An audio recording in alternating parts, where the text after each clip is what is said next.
ಅವರು ಹಿಡಿದಿದ್ದಂಥದ್ದು ಚೀನಾ ನಿರ್ಮಿತ ಒಂದು ಡ್ರೋನ್. ವಾಸ್ತವವಾಗಿ DJI ಕಂಪನಿಯ ಆ ಎಲ್ಲ ಡ್ರೋನ್ಗಳನ್ನು ಭಾರತದಲ್ಲಿ ಬ್ಯಾನ್ ಮಾಡಲಾಗಿದೆ. ಆ DJI ಕಂಪನಿಯ ಸೇಲ್ಸ್ಮನ್ ಆಗಿ ಇವರು ಏನಾದ್ರು ಕೆಲಸ ಮಾಡ್ತಿದ್ದಾರಾ? ಅನಕ್ಷರಸ್ಥ ಹೆಣ್ಣು ಮಕ್ಕಳು ಡ್ರೋನ್ ದೀದಿ ಯೋಜನೆಯಡಿ ಗ್ರಾಮೀಣ ಕ್ಷೇತ್ರಗಳಲ್ಲಿ ಡ್ರೋನ್ ಬಳಕೆ ಮಾಡಿಕೊಂಡು ಉದ್ಯೋಗವನ್ನು ಕಂಡುಕೊಂಡಿದ್ದಾರೆ. ರಾಹುಲ್ ಗಾಂಧಿಯವರು ಎಲ್ಲಿದ್ದೀರಿ ನೀವು? ಸ್ವತಃ ಪ್ರಧಾನಿ ನರೇಂದ್ರ ಮೋದಿ ಬೇರೆ ಬೇರೆ ಯೋಜನೆಗಳ ಪರಿಶೀಲನೆ ಮಾಡಲಿಕ್ಕೆ 2018ರಿಂದಲೇ ಡ್ರೋನ್ ಬಳಕೆಯನ್ನು ಪ್ರಾರಂಭ ಮಾಡಿದರು. ಸೊ ಇದೆಲ್ಲವನ್ನೂ ಮುಚ್ಚಿಟ್ಟು ರಾಹುಲ್ ಗಾಂಧಿಯವರು ಇಲ್ಲ ಸಲ್ಲದ ಬಡಾಯಿ ಕೊಚ್ಕೊಳ್ಳೋಕೆ ಡ್ರೋನ್ ಅನ್ನು ಹಿಡ್ಕೊಂಡು ಬಂದು ವಿಡಿಯೋ ಮಾಡ್ತಾರೆ. ಚೀನಾ ಮೇಲೆ ಅದೆಷ್ಟು ಪ್ರೀತಿ ಇರಬೇಕು ರಾಹುಲ್ ಗಾಂಧಿಯವರಿಗೆ. ಸ್ನೇಹಿತರೆ ನಮಸ್ಕಾರ, ಹೊಸ ದಿಗಂತ ಡಿಜಿಟಲ್ ಚಾನೆಲ್ಗೆ ಸ್ವಾಗತ. ಭಾರತದ ಅಧಿಕೃತ ವಿರೋಧ ಪಕ್ಷದ ನಾಯಕ ರಾಹುಲ್ ಗಾಂಧಿ, ಕಾಂಗ್ರೆಸ್ಸಿನ ಯುವರಾಜ ರಾಹುಲ್ ಗಾಂಧಿ, ಈ ರಾಹುಲ್ ಗಾಂಧಿಯವರ ಡ್ರೋನ್ ಪ್ರತಾಪವನ್ನು ನಿಮ್ಮ ಮುಂದೆ ಇಡಬೇಕು ಅಂತ ನಾನಿವತ್ತು ಬಂದಿದ್ದೇನೆ. ಡ್ರೋನ್ ಪ್ರತಾಪ ಜೊತೆಗೆ ಚೀನಾ ಹೊಗಳಿಕೆಯ ಪ್ರಲಾಪ, ಇವೆರಡನ್ನೂ ನಿಮ್ಮ ಮುಂದೆ ಇಡುವಂತಹ ಒಂದು ಪ್ರಯತ್ನವನ್ನು ನಾನು ಇವತ್ತು ಈ ವಿಡಿಯೋದಲ್ಲಿ ಮಾಡ್ತೇನೆ. This is a DJI drone made in China. This has come from the toy industry, and that's really the powerful thing. This is actually where we should be playing. Rahul ಗಾಂಧಿಯವರು ಇತ್ತೀಚೆಗೆ ಒಂದು ವಿಡಿಯೋವನ್ನು ತಮ್ಮ ಎಕ್ಸ್ ಖಾತೆಯಲ್ಲಿ ಹಾಕ್ಕೊಂಡ್ರು. ಏನದು? ಡ್ರೋನ್ ಬಳಕೆ, ಚೀನಾದ ಒಂದು ಡ್ರೋನ್ ಅನ್ನು ಹಿಡ್ಕೊಂಡು ಅವರು ಎಕ್ಸ್ಪ್ಲೈನ್ ಮಾಡ್ತಾ ಹೋದರು. ಈ ಡ್ರೋನಲ್ಲಿ ಹಂಗಿದೆ, ಈ ಡ್ರೋನಲ್ಲಿ ಹಂಗಿದೆ, ಈ ಡ್ರೋನಲ್ಲಿ ಹಿಂಗಿದೆ, ಇದು ಅತ್ಯಂತ ಎಫೆಕ್ಟಿವ್ ಡ್ರೋನು, ಇದರಲ್ಲಿ ಬ್ಯಾಟ್ರಿ ಹಿಂಗಿದೆ, ಇದರಲ್ಲಿ AI ಈ ರೀತಿ ಅಳವಡಿಕೆ ಆಗಿದೆ, ಆರ್ಟಿಫಿಷಿಯಲ್ ಇಂಟೆಲಿಜೆನ್ಸ್ ಇದರಲ್ಲಿ ಅದ್ಭುತವಾಗಿದೆ, ಇದನ್ನು ಮ್ಯಾಚ್ ಮಾಡೋಕ್ಕೆ ಯಾವ ಇಂಡಿಯನ್ ಕಂಪ್ನಿಗಳಿಗೂ ಆಗೋದೇ ಇಲ್ಲ, ಇಂಥದ್ದು ಆರ್ಮಿಯಲ್ಲಿರಬೇಕು, ಇವತ್ತು ಇಂಥ ಒಂದು ಡ್ರೋನ್ನಿಂದಾಗಿ ಆರ್ಮಿಯಲ್ಲಿ ವಾರ್ಫೀಲ್ಡಿನ ಒಂದು ಚಿತ್ರಣವೇ ಬದಲಾಗ್ಬಿಡುತ್ತೆ, ಏನೇನೆಲ್ಲ ಎಕ್ಸ್ಪರ್ಟ್ ಥರ ಒಂದಷ್ಟು ಮಾತುಗಳನ್ನು ಆಡಿದ್ರು. ಸೊ ಅವರು ಹಿಡಿದಿದ್ದಂಥದ್ದು ಚೀನಾ ನಿರ್ಮಿತ ಒಂದು ಡ್ರೋನ್. ಯಾವ ಕಂಪನಿಯದ್ದು? DJI ಅನ್ನುವಂಥ ಒಂದು ಕಂಪನಿ.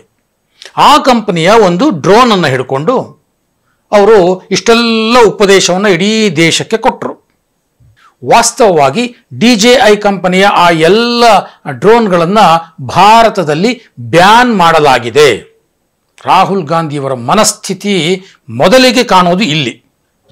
ಭಾರತದಲ್ಲಿ ಬ್ಯಾನ್ ಮಾಡಲಾಗಿರುವ ಕಂಪನಿಯ ಒಂದು ಡ್ರೋನ್ ಅನ್ನು ಹಿಡ್ಕೊಂಡು ಭಾರತೀಯ ಯುವಕರಿಗೆ, ಭಾರತ ಸರ್ಕಾರಕ್ಕೆ, ಭಾರತದ ಆಡಳಿತ ವ್ಯವಸ್ಥೆಗೆ ಪಾಠ ಮಾಡಲಿಕ್ಕೆ ಬಂದಿದ್ದಾರೆ ರಾಹುಲ್ ಗಾಂಧಿ.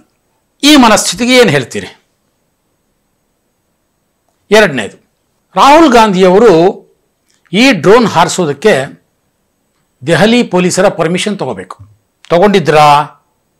ಗೊತ್ತಿಲ್ಲ. ಈ ಡ್ರೋನ್ ಎಲ್ಲಿ ಹಾರಿಸಿದ್ದಾರೆ ರಾಹುಲ್ ಗಾಂಧಿಯವರು? ಅವರ ಮನೆ ಇರುವಂತಹ ಹೈ ಸೆಕ್ಯೂರಿಟಿ ಝೋನ್ನಲ್ಲಿ. ಹೈ ಸೆಕ್ಯೂರಿಟಿ ಝೋನ್ನಲ್ಲಂತೂ ನೀವು ಗೃಹ ಇಲಾಖೆಯ ಪರ್ಮಿಷನ್ನೇ ತಗೋಬೇಕು ಡ್ರೋನ್ ಹಾರಿಸಲಿಕ್ಕೆ. ತಗೊಂಡಿದ್ರಾ? ಗೊತ್ತಿಲ್ಲ. ಇನ್ನು ಡ್ರೋನ್ ಹಾರಿಸಬೇಕು ಅಂದರೆ, ಅದರಲ್ಲೂ ವಾರ್ಫೀಲ್ಡ್ನಲ್ಲಿ ಯೂಸ್ ಮಾಡುವಂಥ ಡ್ರೋನ್ ಹಾರಿಸಬೇಕು ಅಂತಂದರೆ ಡ್ರೋನ್ ಪೈಲಟ್ ಸರ್ಟಿಫಿಕೇಟ್ ಬೇಕು. ಅದು ರಾಹುಲ್ ಗಾಂಧಿಯವರ ಹತ್ರ ಇತ್ತಾ?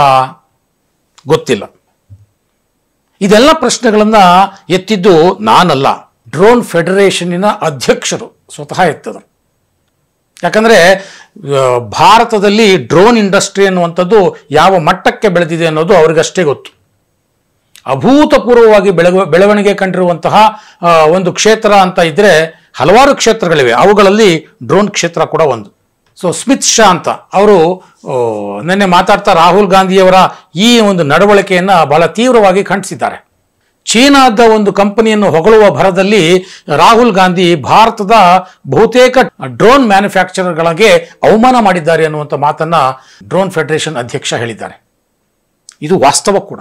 ಹೀಗೆಯೇ ರಾಹುಲ್ ಗಾಂಧಿ ಚೀನಾವನ್ನು ಎಲ್ಲೆಲ್ಲಿ ಅವಕಾಶ ಸಿಗುತ್ತೋ ಅಲ್ಲೆಲ್ಲ ಚೀನಾವನ್ನು ಹೊಗಳೋದು. ಇಲ್ಲೂ ಅಷ್ಟೇ, ಆ ಚೀನಾ ಕಂಪನಿಯ ಸೇಲ್ಸ್ಮನ್ ಕೂಡ ಇಷ್ಟು ಎಫೆಕ್ಟಿವ್ ಆಗಿ ಮಾತಾಡಲ್ವೇನೋ. ಆ DJI ಕಂಪನಿಯ ಸೇಲ್ಸ್ಮನ್ ಆಗಿ ಇವ್ರು ಏನಾದ್ರು ಕೆಲಸ ಮಾಡ್ತಿದ್ದಾರಾ? ಸೇಲ್ಸ್ಮನ್ ಆಗಿದ್ದಕ್ಕೆ ಇವ್ರಿಗೇನಾದ್ರು ಕಮಿಷನ್ ಸಿಕ್ಕಿದೆಯಾ ಅನ್ನುವಂಥ ಒಂದು ಲೇವಡಿ ಮಾಡುವಂಥ ಮಾತುಗಳು ಸಹ ಈಗ ಕೇಳಿ ಬಂದಿವೆ. ಅಷ್ಟರ ಮಟ್ಟಿಗೆ ಇವರು ಆ ಚೀನಾ ಡ್ರೋನ್ ಅನ್ನು ಹಿಡ್ಕೊಂಡು ಅದರ ಬಗ್ಗೆ ಎಕ್ಸ್ಪ್ಲೈನ್ ಮಾಡ್ತಾ ಹೋಗ್ತಾರೆ.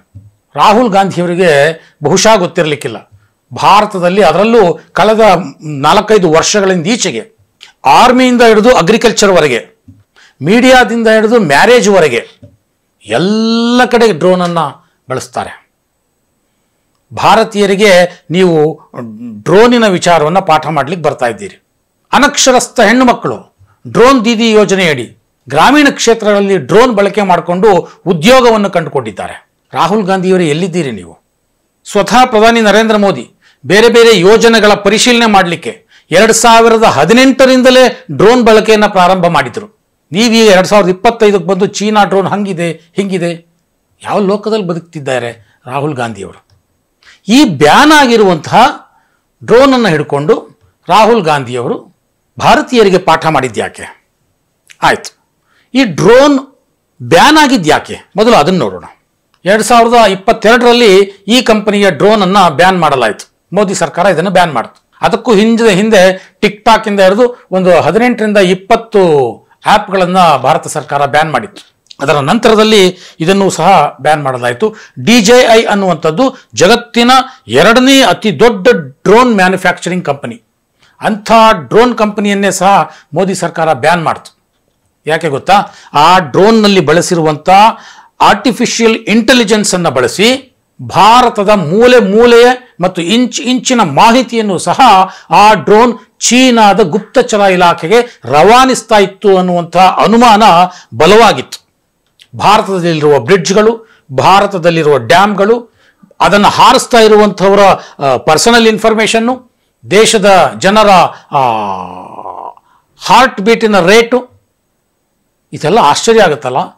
ಇದೆಲ್ಲವನ್ನೂ ಸಹ ಆ ಡ್ರೋನ್ ಚೀನಾದ ಗುಪ್ತಚರ ಇಲಾಖೆಗೆ ಮಾಹಿತಿ ನೀಡ್ತಾ ಇತ್ತು. ಈ ಅನುಮಾನದ ಮೇಲೆಯೇ DJI ಕಂಪನಿಯನ್ನು ಭಾರತ ಸರ್ಕಾರ ಬ್ಯಾನ್ ಮಾಡಿತ್ತು. ಅಂಥ ಬ್ಯಾನ್ ಆದ ಡ್ರೋನನ್ನು ಹಿಡ್ಕೊಂಡು ಬಂದು ಇವತ್ತು ರಾಹುಲ್ ಗಾಂಧಿಯವರು ಭಾರತಕ್ಕೆ ಪಾಠ ಮಾಡ್ತಾರೆ. ಚೀನಾ ಮೇಲೆ ಅದೆಷ್ಟು ಪ್ರೀತಿ ಇರಬೇಕು ರಾಹುಲ್ ಗಾಂಧಿಯವರಿಗೆ. ಅಷ್ಟೇ ಅಲ್ಲ ಸ್ನೇಹಿತರೆ, ಈ DJI ಡ್ರೋನ್ಗಳನ್ನು ಯಾರು ಹೆಚ್ಚಾಗಿ ಬಳಸ್ತಾರೆ ಗೊತ್ತಾ? ಅದರಲ್ಲೂ ಭಾರತದಲ್ಲಿ ಇದು ಕಂಡು ಬರೋದು ಪಾಕಿಸ್ತಾನದಿಂದ ಬರುವಂತಹ ಡ್ರೋನ್ಗಳ ರೂಪದಲ್ಲಿ. ಪಾಕಿಸ್ತಾನದಲ್ಲಿರುವಂತಹ ಉಗ್ರರು ಶಸ್ತ್ರಾಸ್ತ್ರಗಳನ್ನು ಕಾಶ್ಮೀರಿ ಉಗ್ರರಿಗೆ ಕಳಿಸೋದಕ್ಕೆ ಅಥವಾ ಡ್ರಗ್ಸನ್ನು ಪಂಜಾಬಿನಲ್ಲಿರುವಂತಹ ಖಲಿಸ್ತಾನವಾದಿಗಳಿಗೆ ಕಳಿಸೋದಕ್ಕೆ ಈ DJI ಕಂಪನಿಯ ಡ್ರೋನ್ಗಳನ್ನು ಬಳಸ್ತಾರೆ. ಇದನ್ನು ಪ್ರತಿನಿತ್ಯ ಒಂದಷ್ಟು ಪ್ರಕರಣಗಳು ಈ ಬಗ್ಗೆ ವರದಿ ಆಗ್ತಾನೆ ಇವೆ. ಬಾರ್ಡರ್ ಸೆಕ್ಯೂರಿಟಿ ಫೋರ್ಸ್ ಈ ರೀತಿಯ ಡ್ರೋನ್ಗಳನ್ನು ಪತ್ತೆ ಹಚ್ತಾನೆ ಇದೆ. ಸೊ ಭಾರತೀಯ ಯುವಕರಿಗೆ ಡ್ರಗ್ಸ್ ಉಣಬಡಿಸುವಂತಹ ಇಂಥ ಡ್ರೋನ್ಗಳನ್ನು ಹಿಡ್ಕೊಂಡು ರಾಹುಲ್ ಗಾಂಧಿಯವರು ಭಾರತದ ಸರ್ಕಾರಕ್ಕೆ ಪಾಠ ಮಾಡ್ತಾರೆ. ಭಾರತದ ಯುವಕರಿಗೆ ಇದರಿಂದ ಸ್ಫೂರ್ತಿ ಸಿಗಬೇಕು ಅನ್ನುವಂತಹ ಮಾತುಗಳನ್ನು ಆಡ್ತಾರೆ. ಇವರ ಪ್ರತಾಪ ಇಲ್ಲಿಗೆ ನಿಲ್ಲೋದಿಲ್ಲ. ಆರ್ಟಿಫಿಷಿಯಲ್ ಇಂಟೆಲಿಜೆನ್ಸ್ ಇದನ್ನು ಬಳಕೆ ಮಾಡಿಕೊಳ್ಳೋದ್ರಲ್ಲಿ ಭಾರತ ಸೋತುಬಿಟ್ಟಿದೆ. ಯಾವ ಕಾರಣಕ್ಕೂ ಈ ರೀತಿಯ ಡ್ರೋನ್ಗಳನ್ನು ನಮ್ಮ ಕಂಪನಿಗಳು ಮಾಡಲಿಕ್ಕೆ ಸಾಧ್ಯನೇ ಇಲ್ಲ ಅನ್ನುವಂತಹ ಒಂದು ರೀತಿ ಸ್ಯಾಡಿಸ್ಟ್ ಮನೋಭಾವವನ್ನು ಅವರು ತಮ್ಮ ವಿಡಿಯೋದಲ್ಲಿ ವ್ಯಕ್ತಪಡಿಸ್ತಾರೆ. ಒಂದು ಅಂಕಿಅಂಶದ ಪ್ರಕಾರ 2022ರಲ್ಲಿ ಸುಮಾರು ಒಂದು 23,000 ಕೋಟಿ ರೂಪಾಯಿ ವಹಿವಾಟಿತ್ತು ಡ್ರೋನ್ ಇಂಡಸ್ಟ್ರಿದು ಭಾರತದಲ್ಲಿ. 2024ಕ್ಕೆ ಅದು 1 ಲಕ್ಷ ಕೋಟಿಯಷ್ಟು ವಹಿವಾಟಿಗೆ ಏರಿಕೆಯಾಗಿದೆ ಸ್ನೇಹಿತರೆ. ಸೊ ಇದೆಲ್ಲವನ್ನೂ ಮುಚ್ಚಿಟ್ಟು ರಾಹುಲ್ ಗಾಂಧಿಯವರು ಇಲ್ಲ ಸಲ್ಲದ ಬಡಾಯಿ ಕೊಚ್ಕೊಳ್ಳೋಕೆ ಡ್ರೋನನ್ನು ಹಿಡ್ಕೊಂಡು ಬಂದು ವಿಡಿಯೋ ಮಾಡ್ತಾರೆ. ಅದು ಬ್ಯಾಂಡ್ ಕಂಪನಿಯ ಡ್ರೋನ್. ನಾವು ಕರ್ನಾಟಕದಲ್ಲಂತೂ ಡ್ರೋನ್ ಪ್ರತಾಪ ಅಂತ ಕೇಳ್ತಾನೆ ಇರ್ತೀವಿ. ಈಗ ರಾಹುಲ್ ಗಾಂಧಿಯವರು ರಾಷ್ಟ್ರಮಟ್ಟದ ಡ್ರೋನ್ ಪ್ರತಾಪವನ್ನು ತೋರಿಸ್ಬಿಟ್ಟಿದ್ದಾರೆ.